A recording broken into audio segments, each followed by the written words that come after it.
ঠিক আছে, আমাদের দাবি হলো 7 দফা দাবি। আমাদের দাবি 7 দফা দাবি। প্রথম দাবিটা হলো, শোনা যাচ্ছে? আমাদের দাবিটা হলো, প্রথম দাবি যেটা অভিন্ন সার্ভিস।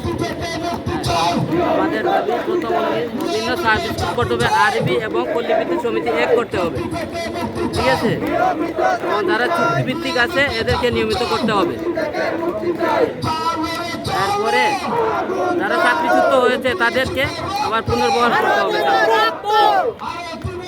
চাকরিচ্যুত হয়েছে প্রায় 22 থেকে 24 জনের মতো স্যারেরা, ওনাদেরকে পুনর্বহাল করতে হবে চাকরিতে। সেটা হয়েছে তো আগস্টে, জুলাই অভ্যুত্থানের পরে। সেটা বলেন। জুলাইয়ের অভ্যর্থনা আগস্টের 5 তারিখের পরে।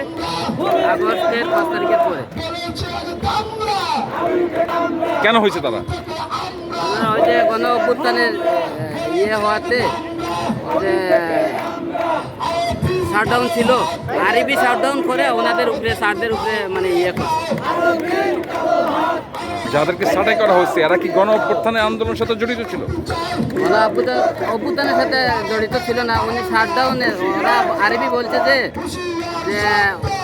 সমিতি নাকি শাটডাউন দিয়েছে। আসলে তো সমিতি দেয় নাই, শাটডাউন দিয়েছে আরবি বলছে যে সমিতি শাটডাউন দিয়েছে।